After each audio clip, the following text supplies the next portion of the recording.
आइए आज हम बनाते हैं सिंधी कढ़ी, जो है वर्ल्ड फेमस। सिंधी कढ़ी इकलौती ऐसी कढ़ी है जो बिना दही और छाछ के बनाई जाती है। आइए शुरू करते हैं। इसके लिए हम सबसे पहले चलते हैं मसालों पे।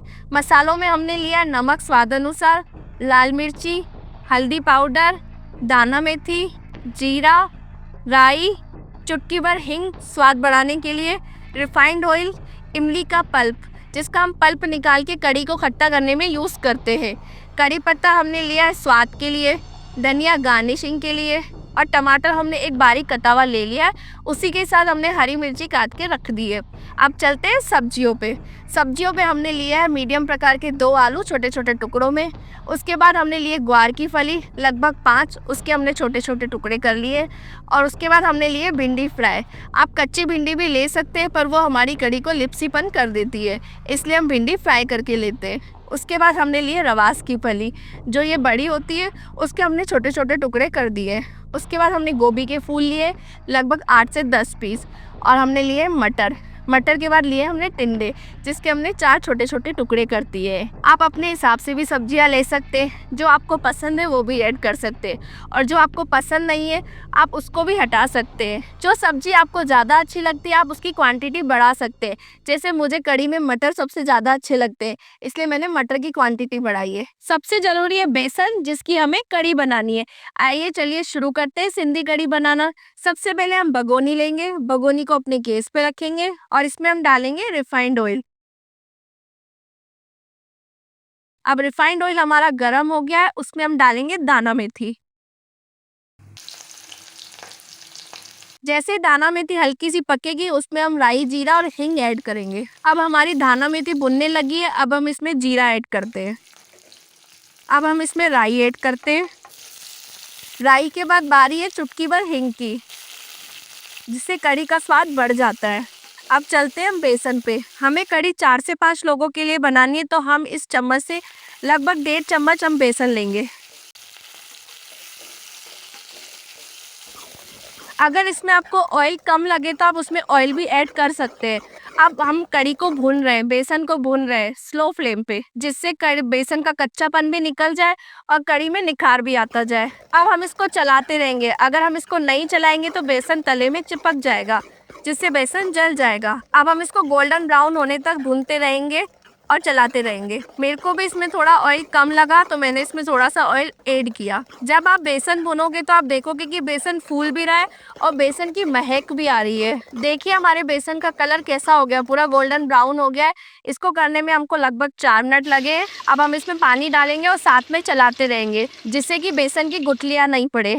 गैस की फ्लेम हमने तेज कर दी है। इसमें हमने लगभग 3 से 4 गिलास पानी डाला है। अब इसको हम तेज फ्लेम पे चलाते रहेंगे, जिससे कि बेसन में गांठें ना पड़े। जब तक एक उबाल ना आ जाए तब तक हम इसको चलाते रहेंगे। जब तक उबाल नहीं आए तब तक चलाते रहे। यही मेन टाइम होता है कढ़ी बनाने का। अगर आप नहीं चलाएंगे तो बेसन में गांठें पड़ जाएंगी, जो हमारी कढ़ी का स्वाद खराब कर देंगी। आप देख ही सकते हैं धीरे धीरे कढ़ी में उबाल आ रहा है और बेसन और पानी अच्छे से मिल गए हैं। अब हमारी कढ़ी में उबाल आ गया। अब चलते हैं हम मसालों पे। सबसे पहले हम नमक लेते हैं स्वाद अनुसार। उसके बाद हम लेते हैं लाल मिर्ची। उसके बाद हम लेते हैं हल्दी पाउडर। उसके बाद लेते हैं हमने जो बारीक कटा हुआ टमाटर काटा था, उसके साथ ही हमने एक हरी बड़ी मिर्ची काट के बारीक बारीक काट ली थी टमाटर के साथ। अब हम कढ़ी में ऐड करते हैं। एक बार इस सबको अच्छे से घुमाएंगे हम। अब चलते हैं सब्जियों पर।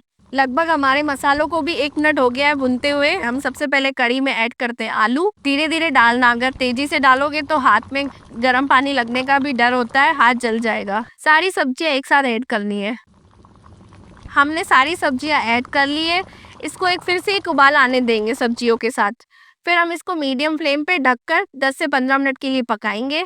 आप देख रहे हैं कढ़ी में कितना अच्छा उबाल आ गया है। इसी स्टेज पर ही हम कढ़ी में कढ़ी पत्ता डालेंगे, क्योंकि कढ़ी पत्ते की खुशबू पूरी कढ़ी में समा जाएगी। अब हम इसका फ्लेम मीडियम कर देंगे और इसको ढक के पकाएंगे।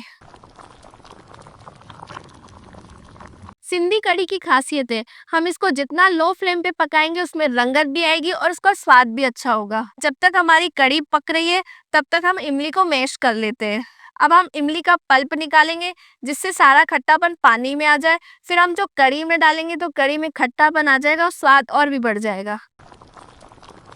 अब हमारी कढ़ी को पकते हुए 15 मिनट हो गए। अब हम ढक्कन हटा के देखते, वाओ कितना अच्छा निखार आ गया हमारी कढ़ी में और सारी सब्जियां भी गल चुकी है। अब हम इसमें डालते हैं इमली का पानी जो हमने पूरा पल्प के साथ मिक्स करके निकाल दिया था।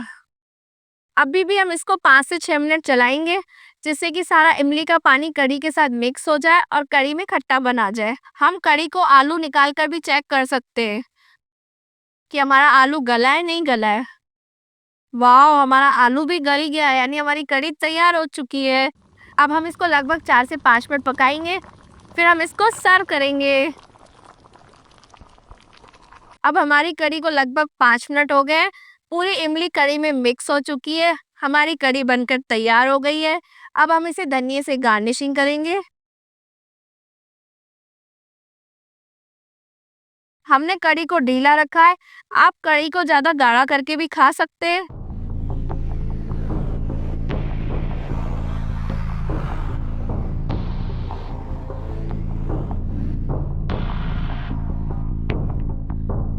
देखिए हमारी वर्ल्ड फेमस सिंधी कढ़ी बनकर तैयार हो गई है। इसे लोग चावल के साथ ही खाना पसंद करते हैं। इसमें सारी सब्जियां गल चुकी है और सब्जियों का स्वाद भी आ गया है। अगर साथ में कढ़ी चावल हो और उसके साथ पापड़ हो तो परम आनंद की प्राप्ति हो जाती है। मेरी रेसिपी अच्छी लगी हो तो मेरी वीडियो को लाइक और शेयर कर दीजिएगा।